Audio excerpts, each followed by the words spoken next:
Inside the browser, if I click on the About link, I can see the framework tries to load the About module and receives a 404 error. That's the expected result because we haven't created that module as yet, but I do know that the router is following the proper instructions that I've given it in the routing configuration. And now just to see that work and be able to move between links, let's create a very simple view model in Vue. I will need an about.js file and I will need an about.html file.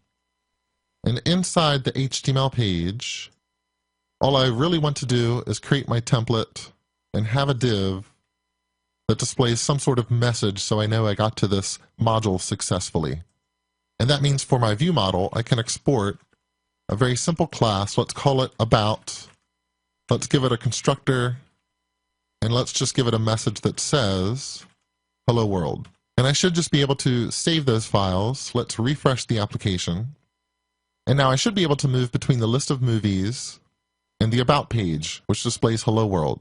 And you'll notice as I move between the two, the URL will change. And behind the scenes, the router is picking that up and unloading things from the DOM and loading new things in. Those URL changes also go into the browser history, so I have the ability to use the back and forward buttons now. But notice one thing about the menu. Currently, About is highlighted. It makes it look like I'm on the About page, but we're displaying a list of movies. To fix that situation, I need to take a little more control over which item is highlighted. And I can do that using some Bootstrap classes. Essentially, on a list item, I want to set a class of active for the menu item that represents the route that I'm currently on. So not all of the list items, just one of them. And fortunately, this is easy to determine. For each row that I pull out of router.navigation, I can check a property on that row, which is the isActive property. And here I'm using the interpolation syntax with the $sign and curly braces so that I can write a ternary expression because the Aurelia binding syntax understands this. So if row.isActive is truthy,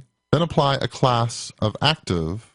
Otherwise, I want to yield the empty string so that the class attribute is empty. Let's save that updated markup and refresh the application. And here I can see list is active, about is active, and I can now move around with the back and forward buttons, and the appropriate menu item is highlighted.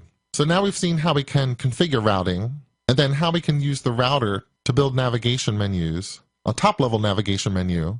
Next, let's see how we can use the router with some parameters to view the details of a specific movie. This won't be a top-level navigation item. This will be something that I want to click on this movie title or a button and go to another view that will display detailed information about that movie. We'll do that next.